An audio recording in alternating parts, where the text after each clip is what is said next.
Hey, what's up, Lorain County baseball and softball fans? Welcome back to another episode of Diamond Chat, brought to you by our friends at First Federal Savings of Lorain. It's week 4 of Diamond Chat. I'm your host, Rocco Nucci, with the one and only Kristen Bauer behind the camera. Before we get started, as always, got to remind you, like and subscribe to that Chronicle Telegram YouTube channel. That's the best way to see all the latest content and video drops and so much more available there right at the Chronicle Telegram YouTube channel. Again, like, subscribe, turn on the notifications icon. You'll get everything you need, the latest right there at your fingertips again at the Chronicle Telegram YouTube channel. So let's change things up a little bit this week. I know we've usually started the show with softball. Let's start with baseball though this week. Let's go back to last Friday, a good one on the WEOL in the Great Lakes Conference. Elyria Catholic, they blank Rocky River 6-0. Again, this was a game heard on WEOL. Levi Ellis, he's a demon on the football field, no doubt about that, but he's a heck of a baseball player as well. As he threw 5 innings for the Panthers, 6 strikeouts for Mr. Ellis. Taylor Belza at the dish for EC. He got it done there. 1 home run, a couple of RBIs for Taylor.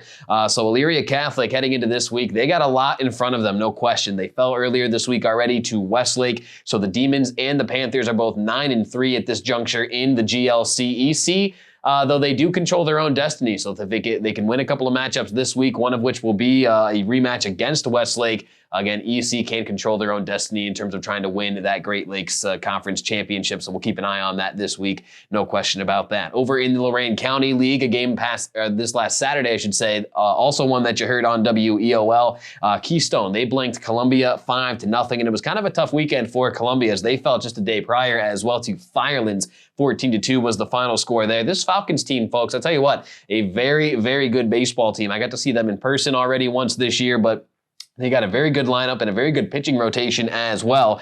So taking a look at that win over Columbia, Corey Ransom, he had 4 RBIs. Connor Rogers had 3 RBIs. But Tony Poyle, we've talked about this kid a couple of times this year. He's just playing really good baseball, and he's pitching well this season, no question. 4 shutout innings of work for Poyle for the Falcons in that 14-2 drubbing of Columbia. So Fireland's certainly a team to look out for in the Lorain County League. Elsewhere, Open Door, a dominant 11-1 win over Andrews Osborne this past weekend. Josh Moore had a home run, a double, and 3 RBIs. Tyler Reeser had a double with a pair of RBIs. And Isaiah Amaris on the mound, 6 innings of work, 9 strikeouts, and no earned runs for the Patriot pitcher. So very nice win there for Open Door over Andrews Osborne. And Amherst, how about this? A narrow 1-0 win over Wellington. The Dukes came to play, but ultimately not enough. And Cam Gendix gets player of the game. Why? He had the 1 RBI, and he also pitched 6 1/3 innings for Amherst with 5 strikeouts. So Cam Gendix helping Amherst to victory both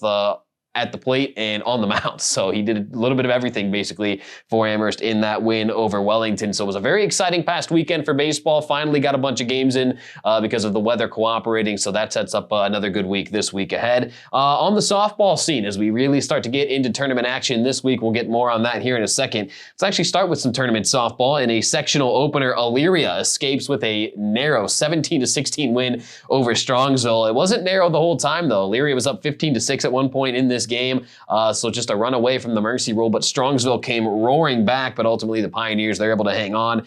Chloe Troutman for Elyria, 4 base knocks with 4 RBIs, and how about leadoff hitter, the shortstop Morgan Palos? She reached in all 5 of her at-bats, a double, 3 singles. She was hit by a pitch. She scored 5 runs and had 1 RBI. So Morgan Palos, a nice job out of that leadoff spot for Elyria. Next up for the Pioneers, a sectional title game on Wednesday against Amherst. That should be a good one there, a SWC clash in the postseason. Elsewhere in the softball scene, another sectional opener here. Oberlin knocked out Open Door 13-3. Jaila Randleman, a huge go-ahead, a 2-out, 2 RBI knock in the 3rd. Gave the Phoenix the lead. They never looked back. It was the first of 4 2-out hits in a 9-run 3rd inning for Oberlin. Desiree Randleman had 2 RBIs as well. So next up for the Phoenix, they'll be at Independence Wednesday in a sectional title game.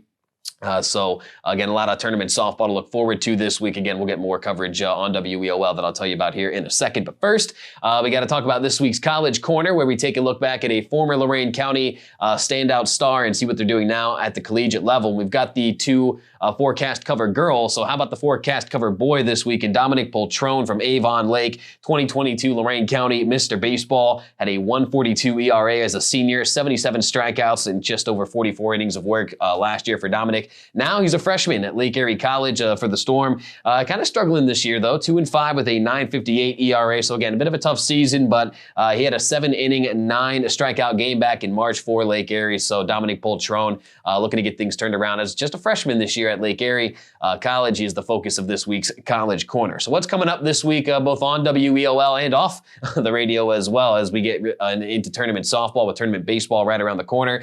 So again, Elyria Catholic Baseball, look out for them this week, gunning for that GLC title game. They've got games with Westlake Bay and Fairview, so we'll see what EC can do. Black River and Firelands Baseball atop the Lorain County League. They're both gunning for the conference title there. And in the SWC, North Ridgeville and Amherst atop the SWC. So conference championships could be decided this week in baseball. Make sure you take a look at that. Also, boys tournament brackets available at the OHSAA website, so make sure you check those out as well. Sectional tournament softball this week on WEOL. Wadsworth is at Midview Wednesday night. I'll have the call on WEOL for that one. Again, that's Wadsworth at Midview girls sectional softball. More regular season baseball on WEOL this week. Thursday, Midview, more middies on WEOL. They are at Vermilion. That's a 4:45 first pitch. Again, regular season baseball on Thursday. And then Saturday, more regular season baseball as Lorain is at Amherst. This is a 2 o'clock in the afternoon contest on WEOL. So tournament softball and regular season baseball this week on WEOL.